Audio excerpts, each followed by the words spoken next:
Subscribe करें हमारे channel search by take को और देखें आज का वीडियो जो कि डाइजेस्टिव सिस्टम से संबंधित है, बोले तो पाचन तंत्र से संबंधित है। फ्रेंड्स, हम सभी जानते हैं कि आप बिल्कुल ही इससे पूर्व के वीडियो जैसे कि साइटोलॉजी के वीडियो, सर्कुलेटरी सिस्टम और अन्य वीडियो के एमसीक्यू को देखा होगा और काफ़ी पसंद किया होगा।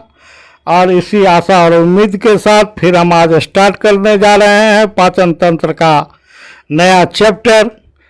और फ्रेंड्स, जैसा कि हम सभी जानते हैं कि भोजन हमारे लिए अति आवश्यक होता है और भोजन के द्वारा हम अपने सभी जैविक कार्यों को करते हैं, जीवन के सभी आवश्यक कार्यों को संपन्न करते हैं।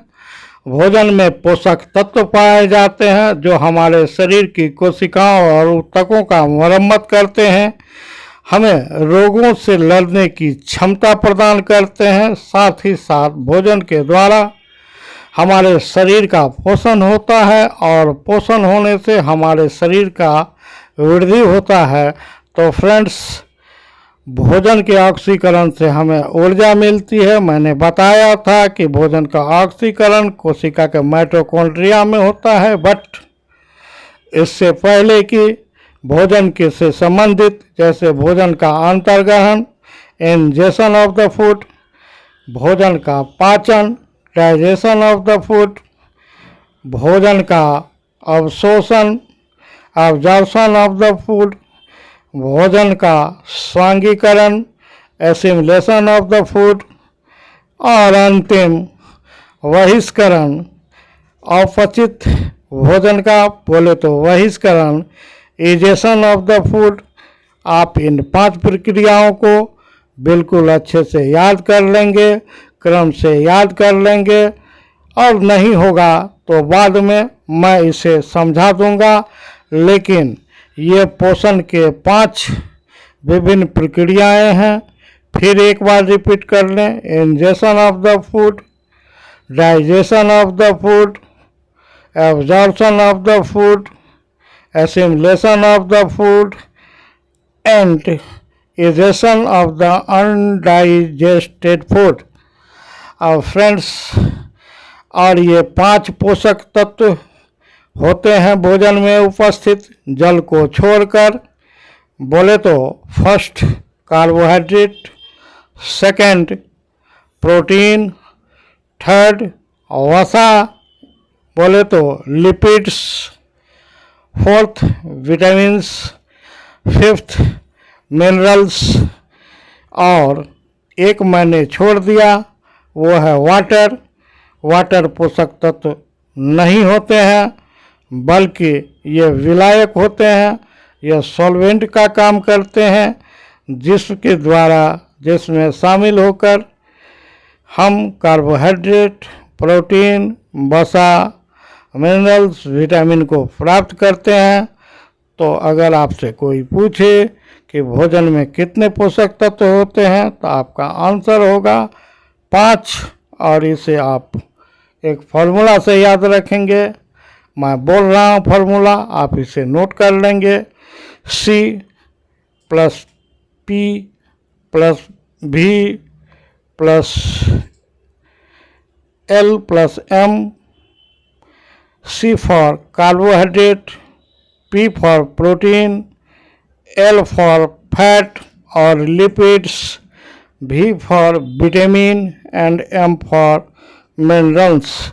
These are the 5 nutrients which we found in our food, which we get through our food, and food is necessary for energy, for the growth and repair of the cells and the tissues, and it also protects our body from the infection, from the diseases, by the help of the vitamins and minerals, mainly the calcium, phosphorus, iron, potassium, sodium are also essential.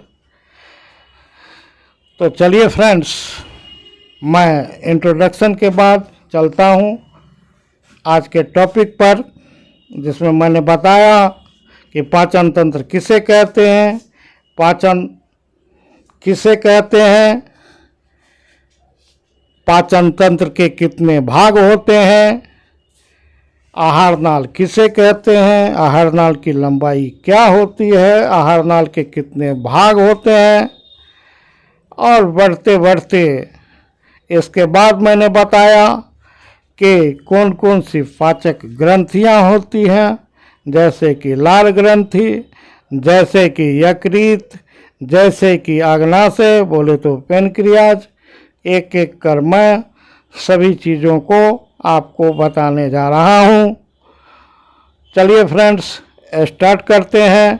पाचन क्रिया किसे कहते हैं? तो friends, आप याद रखेंगे, भोजन के जटिल पोषक पदार्थों एवं बड़े अणुओं को विभिन्न रासायनिक क्रियाओं और एंजाइम की सहायता से सरल, छोटे एवं घुलनशील अणुओं में बदलने की क्रिया पाचन कहलाती है, डाइजेशन कहलाती है।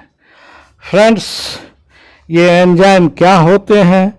एंजाइम प्रोटीन होते हैं जो भोजन को पचाने में और ऊर्जा के निष्कासन में अहम भूमिका निभाते हैं। तो चलिए फ्रेंड्स, मैं चलता हूँ कि आप डाइजेस्टिव सिस्टम, बोले तो पाचन तंत्र से क्या समझते हैं। तो इसमें मैंने कुछ नहीं किया, ऊपर के परिभाषा को नीचे ऐड किया और अंत में लिख दिया हूँ कि पाचन तंत्र कहलाता है जो पाचन संबंधी कार्य करता है। यह परिभाषा कुछ लंबी है, तो आप सीधे भाषा में कह सकते हैं कि मनुष्य में पाचन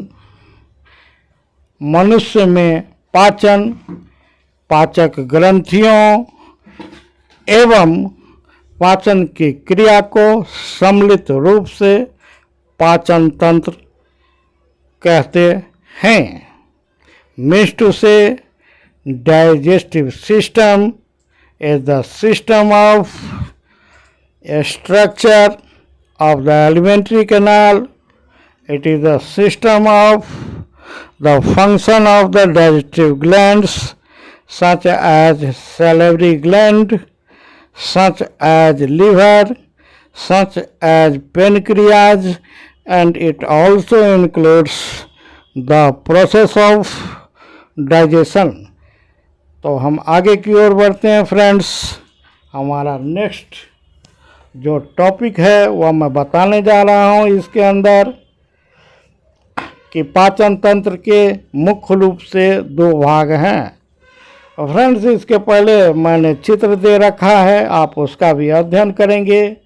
आप देखेंगे कि कैसे पाचन तंत्र की शुरुआत मुख गुहा से होती है और कैसे पाचन तंत्र का अंत गुदा में, बोले तो एनस में हो जाता है।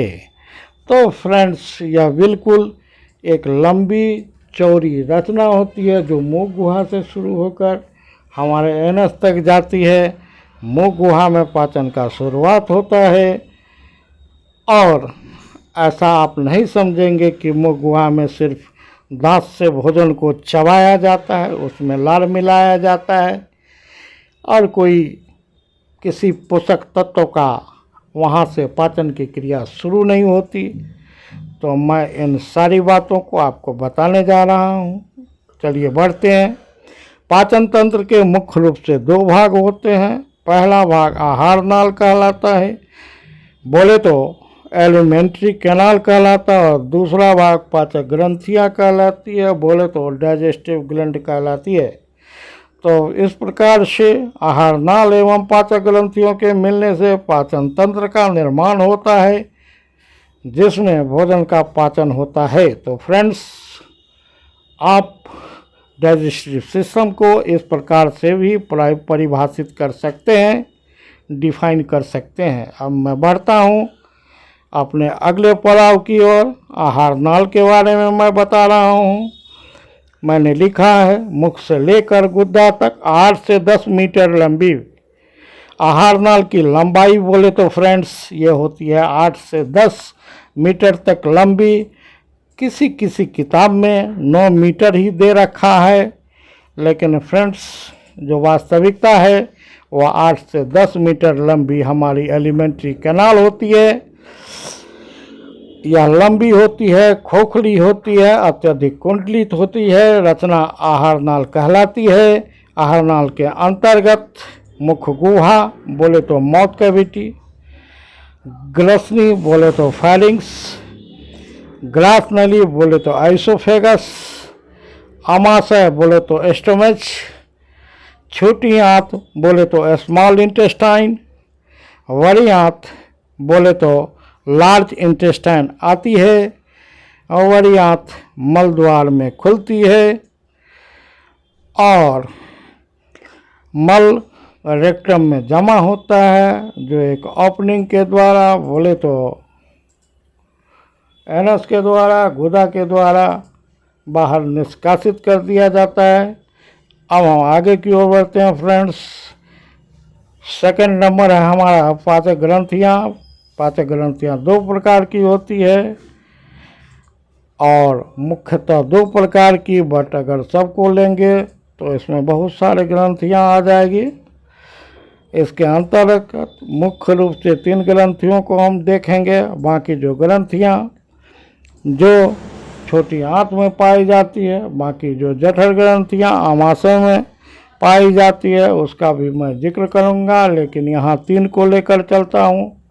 पहली है लार ग्रंथि बोले तो सैलिवरी ग्लैंड, दूसरी है लीवर बोले तो हिंदी में यकृत, अंग्रेजी में लीवर, और तीसरी है अग्नाशय, अंग्रेजी में बोले तो पेनक्रियाज। यकृत और पेनक्रियाज से आप पूर्व की भांति परिचित होंगे। लार ग्रंथि आपके लिए नया होने वाला है। चलिए हम इस वीडियो में आगे की ओर बढ़ते हैं और शुरू करते हैं आहार नाल। जैसा कि फ्रेंड्स मैंने आपको बताया कि हमारे आहार नाल की शुरुआत मुख गुहा में होती है, तो हम मुख गुहा को लेकर बढ़ रहे हैं और जानते हैं फ्रेंड्स कि हमारे मुख गुहा में बोले तो बकल कैविटी में बोले तो माउथ कैविटी में 4 प्रकार के दांत, 1 जीभ तथा 3 जोड़ी लार ग्रंथियाँ सैलिवरी ग्लैंड्स होती है।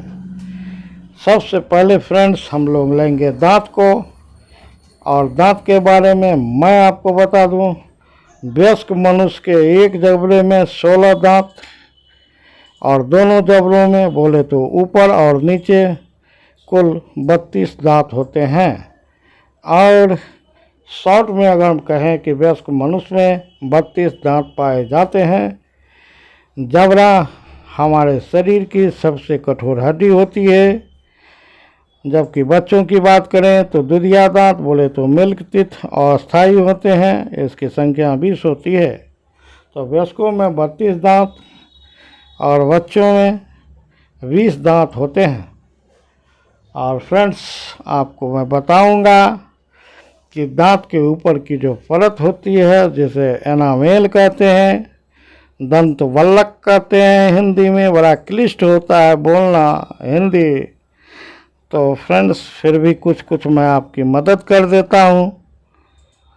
बायोलॉजी बोले तो इंग्लिश में ही पढ़ने की सब्जेक्ट है।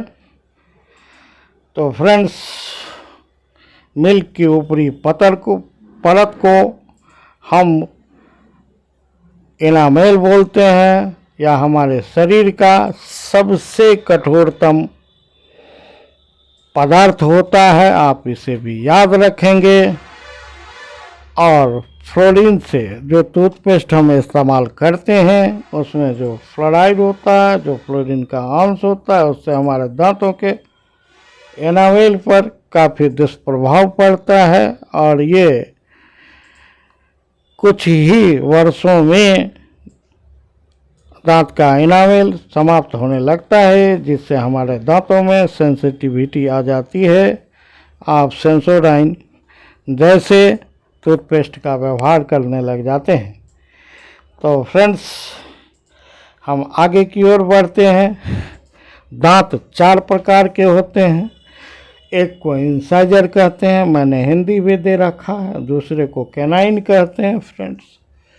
तीसरे को प्रीमोलर कहते हैं फ्रेंड्स, और अंतिम को मोलर कहते हैं फ्रेंड्स। तो ये 4 प्रकार के दांत होते हैं, जिनकी कुल संख्या 32 होती है वयस्क मनुष्यों में। किसकी कितनी संख्या होती है, किसका कौन सा कार्य होता है, वो मैंने दे रखा है। फिलहाल थोड़ा सा हम देखते हैं।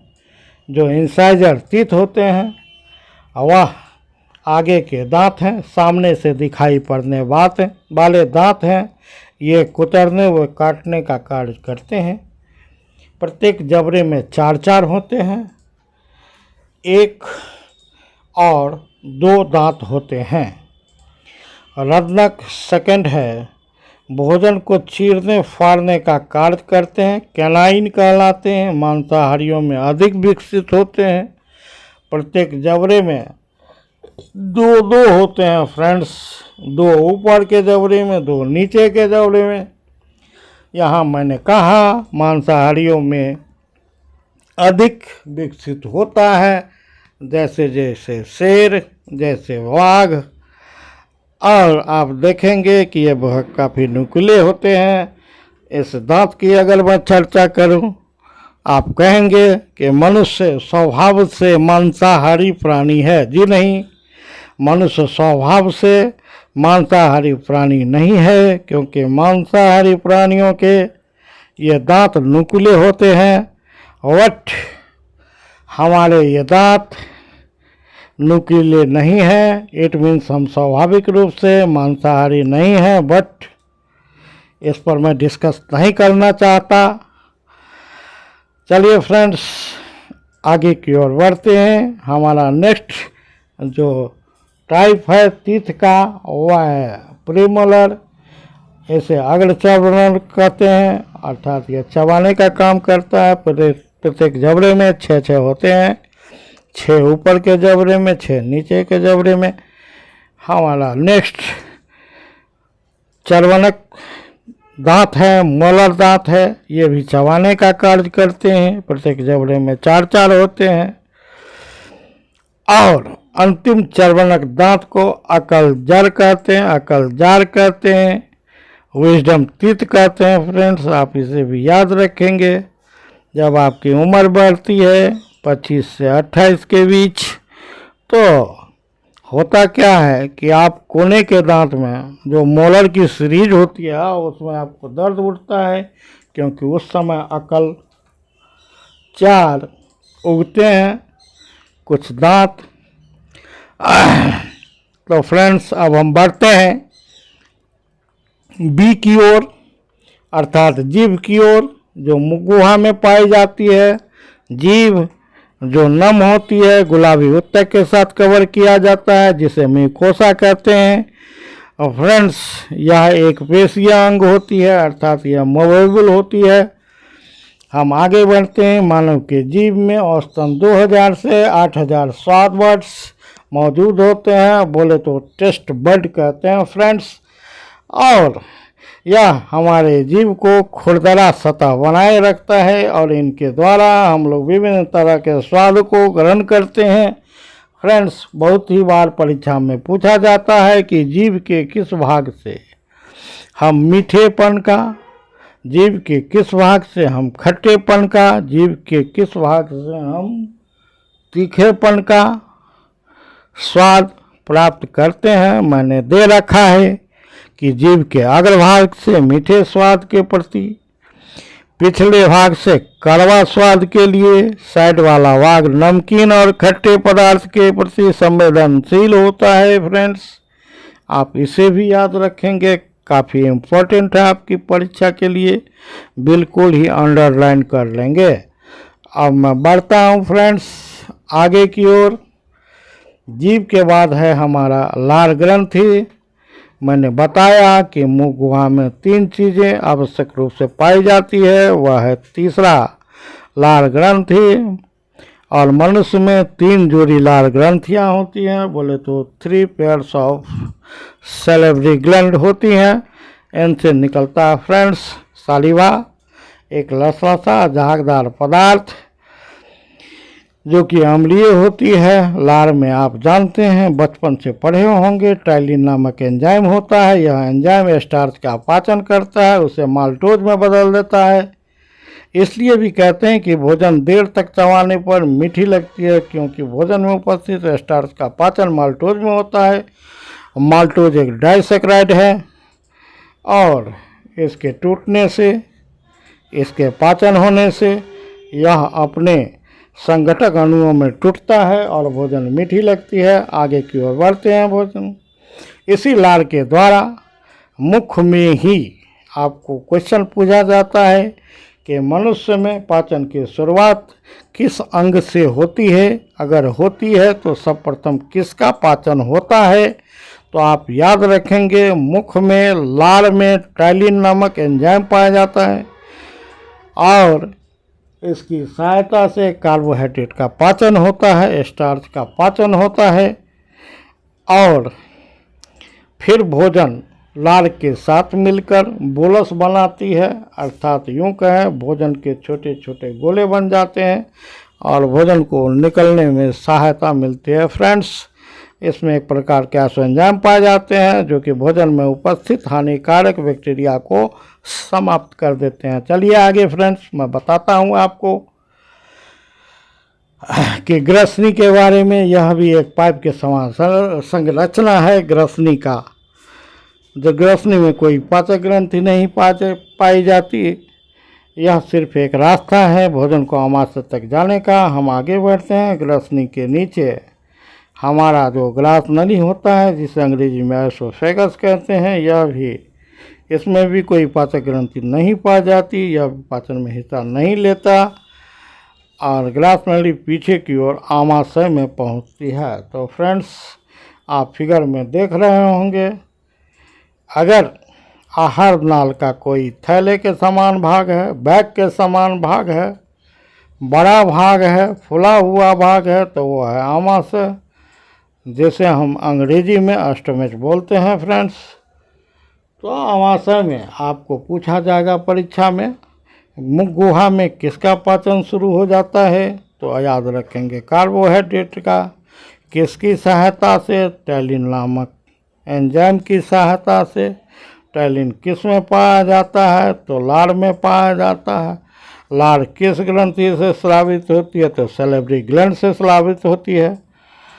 और अगर आमाशय के बारे में पूछा जाए फ्रेंड्स, तो अब हम चलते हैं आमाशय की ओर। मैंने बताया यह थैला के समान रचना होती है। अब हम आगे बढ़ते बढ़ते चलते हैं, आमाशय को देखते हैं। यह भोजन का अस्थायी भंडार होता है, अर्थात इसमें भोजन का पाचन होता है और पचित भोजन फिर छोटी आंत में जाती है। और बोले तो फ्रेंड्स, इसमें भोजन 3 से 4 घंटे तक रुकता है।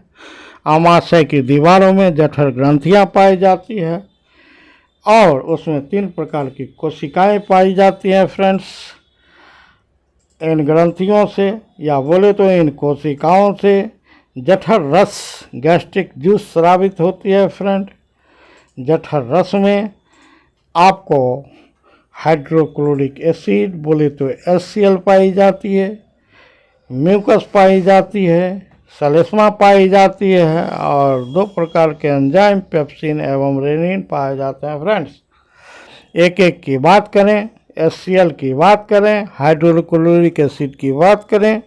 आपको पूछता है कि हमारे पेट में कौन सा अम्ल स्रावित होता है, तो आप बोलेंगे HCl हार्म यह एंजाइम। और अगर पूछे कि आमाशय में आहार नाल के किस भाग में HCl का स्रावन होता है, तो आप याद रखेंगे आमाशय में। अब फ्रेंड्स, चूँकि आमाशय हमारा कोशिकाओं का बना हुआ अंग है, इसकी दीवारें बहुत ही नाजुक होती है, तो कहेंगे सर इसमें HCl का स्रावन होता है तो इसकी दीवारों को क्षति पहुंचता होगा। आपका कहना ठीक है, आपका सोचना ठीक है, बट फ्रेंड्स, मैं चर्चा करूंगा कि इसमें सलेस्मा पाए जाते हैं जो आमाशय के आंतरिक दीवार का आवरण बनाते हैं और HCl से उसको सुरक्षा प्रदान करते हैं। अब हम बढ़ते हैं फ्रेंड्स HCl के तरफ। तो HCl के बारे में हम जान लें कि HCl भोजन में उपस्थित बैक्टीरिया को समाप्त करते हैं और HCl उसके माध्यम को आमाशय में पाचन के माध्यम को अम्लीय बनाते हैं। और इसका सबसे बड़ा काम होता है फ्रेंड्स, मैंने तो पेप्सिन एंजाइम कह दिया, बट आमाशय की कोशिकाओं से जो जठर रस निकलता है, इसमें ये एंजाइम असक्रिय होते हैं, इनएक्टिव फॉर्म में होते हैं, जिसे पेप्सिनोजेन कहते हैं। तो इस HCl के द्वारा असक्रिय पेप्सिनोजेन को, इनएक्टिव पेप्सिनोजेन को HCl के द्वारा एक्टिव पेप्सिन में बदला जाता है, जो कि प्रोटीन के पाचन में मदद करती है। इसके अलावा मैं इस एक और हार्मोन का चर्चा कर रहा हूँ फ्रेंड्स, वो है रेनिन, जो कि दूध को पाचन में मदद करती है, दूध को पचाने में मदद करती है फ्रेंड्स। और इसके कारण दूध जमता है। आपको पूछा जाएगा फ्रेंड्स कि दूध में किस एंजाइम के प्रभाव से पाचन की क्रिया होती है, दूध के पाचन के लिए कौन सा एंजाइम जरूरी है, आवश्यक होता है।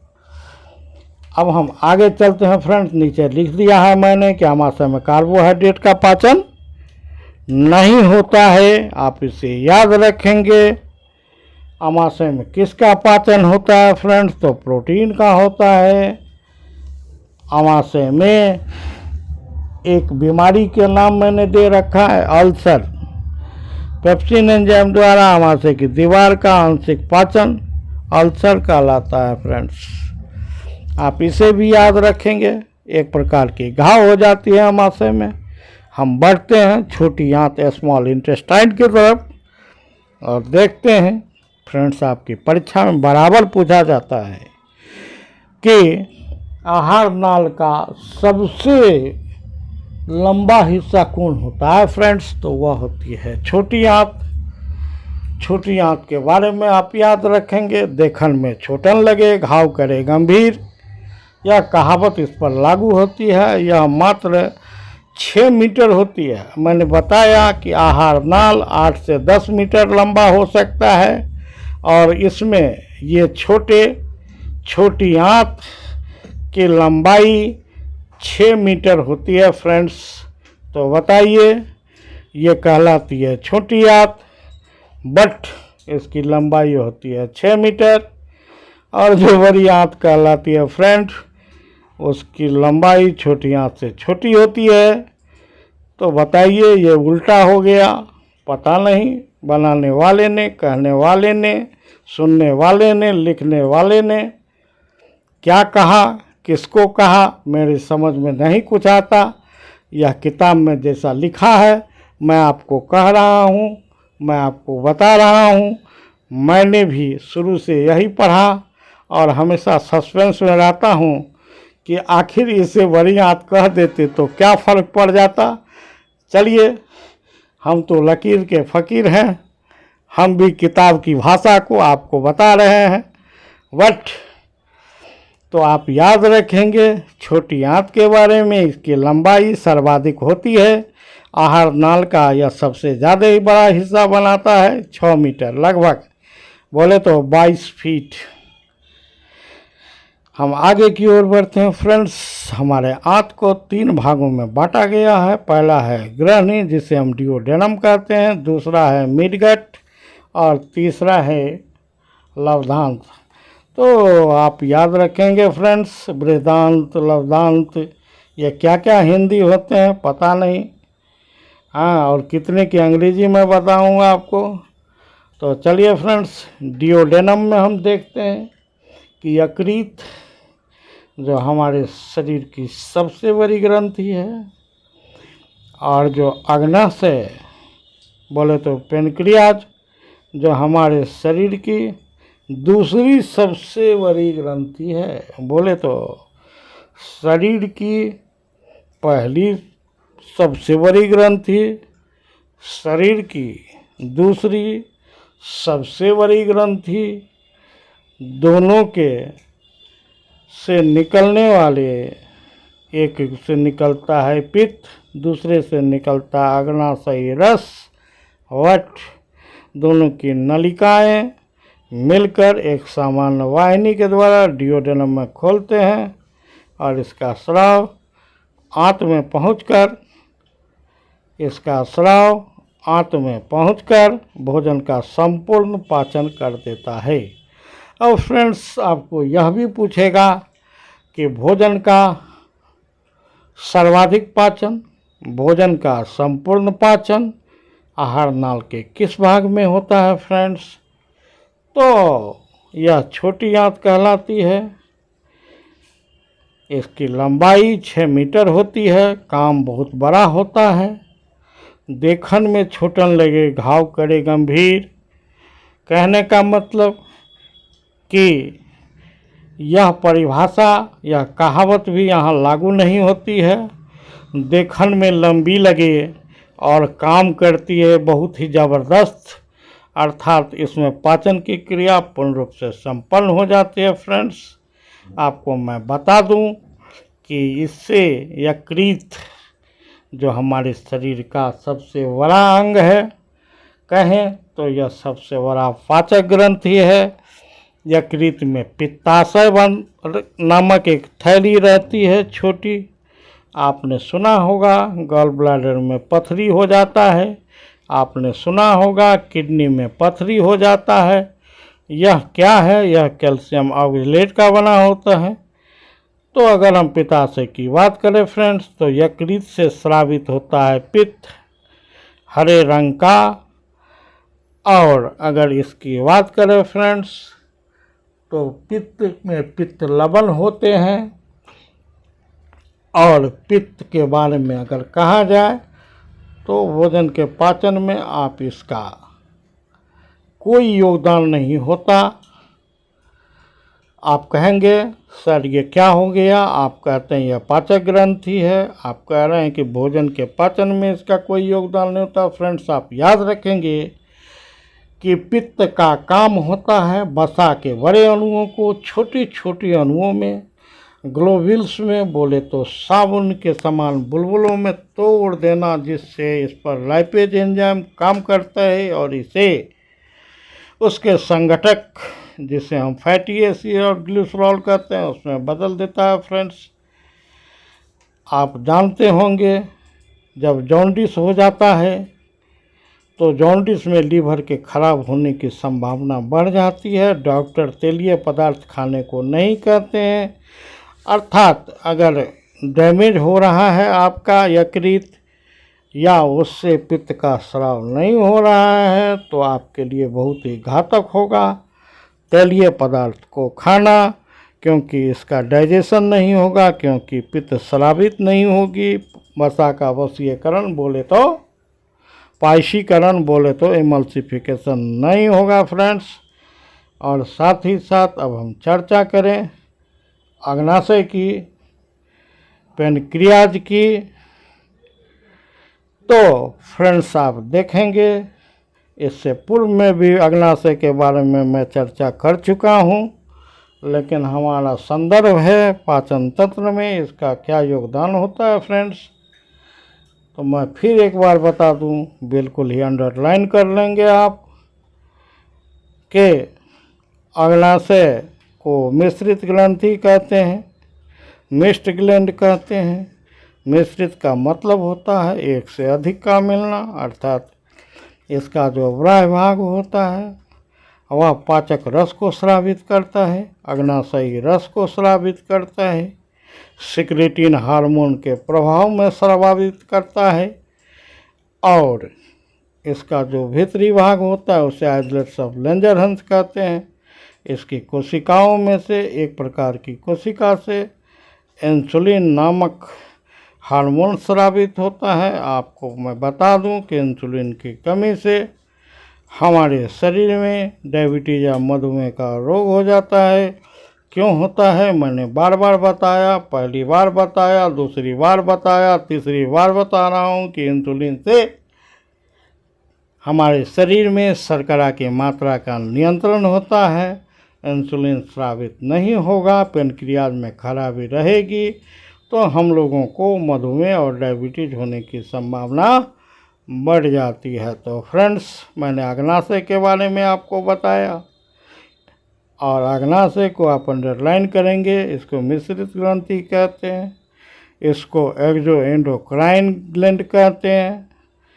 और फ्रेंड्स, इसी के साथ मुझे लगता है कि मैं पाचन तंत्र के बोले तो अंतिम छोर पर पहुंच चुका हूं, लेकिन उससे पहले मैं बता दूं कि छोटी आंत की दीवारों में रसांकुर होते हैं, उंगली के समान झिल्लीदार रचनाएं होती हैं, और जिसके द्वारा भोजन के अवशोषण का काम होता है। साथ ही आप याद रखेंगे कि छोटी आंत के बाद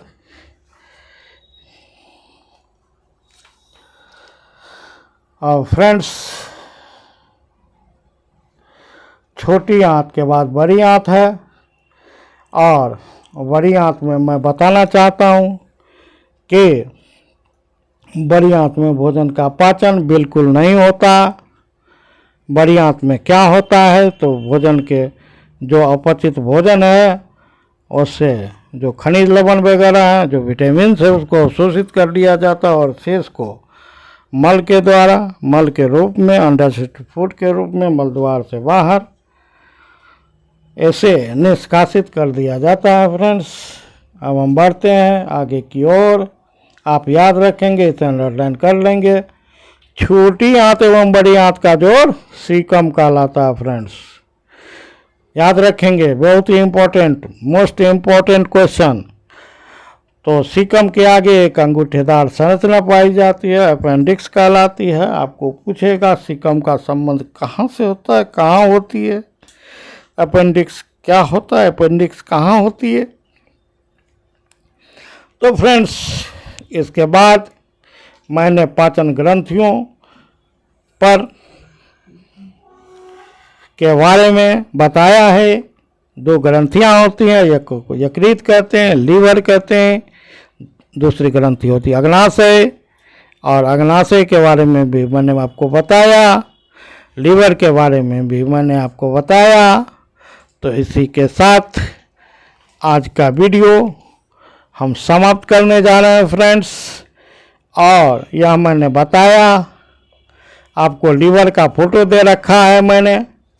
लीवर में आप देख रहे हैं हरे रंग की रचना, जो कि पित्ताशय है, और इसमें दो लोब होते हैं फ्रेंड्स। एक को राइट लोब कहते हैं, जो बड़ी होती है, एक को लेफ्ट लोब कहते हैं, जो कि छोटी होती है। और पित्ताशय में बोले तो गॉल ब्लैडर में यह हरा दिखाई पड़ता है, इसमें हरे रंग के पदार्थ बनते हैं, जिसे पित्त कहते हैं। और पित्त के बारे में बताया कि यह न तो एंजाइम है, बल्कि एंजाइम से भी ज़्यादा महत्वपूर्ण भूमिका निभाता है वसा के पाचन में। जब तक वसा का पायसीकरण नहीं होगा, बोले तो एमल्सिफिकेशन नहीं होगा, जो आपका एक केमिकल रिएक्शन है वह नहीं होगा, तो वसा पर फिर लाइपेज एंजाइम कैसे काम करेगी और कैसे उससे संगठक में बोले तो फैटी एसिड और ग्लिसरॉल में तोड़ेगी। तो फ्रेंड्स, आगे की ओर देख रहे हैं, नीचे की ओर मैंने फोटो देख रखा है एक पत्ती नुमा रचना की, जो कि होती है जहाँ पर आपका टर्निंग दिखाई पड़ रहा है एस्टोमेस के नीचे, जो कि ग्रहणी वाला भाग है फ्रेंड्स। तो बोले कि एस्टोमेस वाला भाग है फ्रेंड। और यह है आपका अग्नाशयी वाहिनी। मैंने बताया पेनक्रियाज से पेनक्रियाटिक डक्ट निकलता है, लीवर से हेपेटिक डक्ट निकलता है, दोनों मिलकर कॉमन डक्ट द्वारा डिओडेनम में खुलती है फ्रेंड्स। तो इसी के साथ मैंने इंसुलिन के बारे में भी कुछ जानकारी दे रखी है, क्योंकि चर्चा हो जाती है। सर आपने बताया मिश्रित ग्रंथि, एक से पाचक रस निकलता है, दूसरे से इंसुलिन निकलती है। तो चलिए फ्रेंड्स, हम अब विराम लेते हैं, और साथ ही साथ मैं जो नेक्स्ट वीडियो अब डालूँगा वह होगा पाचन क्रिया।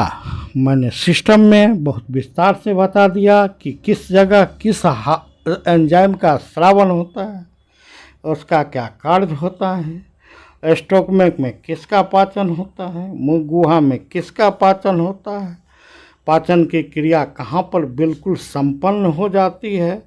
बड़ी आंत में पाचन की क्रिया नहीं होती है बल्कि अवशोषण की क्रिया होती है। अतिरिक्त जल का अवशोषण होता है, विटामिन का अवशोषण होता है, खनिज लवण का अवशोषण होता है। और मैं फिर एक बार संक्षिप्त टिप्पणी लेकर आऊँगा। यहाँ विस्तार से बता दिया हूँ, पाचन की क्रिया के बारे में थोड़ा डिस्कस कर लेंगे और फिर जो हमारा नेक्स्ट वीडियो होगा, आप समझ ही रहे हैं कि मैं पहले थ्योरी पढ़ाता हूँ, फिर आपको बहुत सारे ऑप्शन वाले मल्टीपल चॉइस क्वेश्चन देता हूँ, साथ में उसके आंसर देता हूँ, ताकि आपको भविष्य में नहीं, वर्तमान में नहीं, परीक्षा में नहीं और सारी तैयारियों में किसी प्रकार की दिक्कत न आवे। मैं एक संकल्प लेके चला रहा हूँ। आशा है आप पूर्व की भांति हमें इनकरेज करते रहेंगे। तो चलिए, थैंक्स फॉर वाचिंग। मिलते हैं फिर अपने नए वीडियो के साथ। तो धन्यवाद फ्रेंड।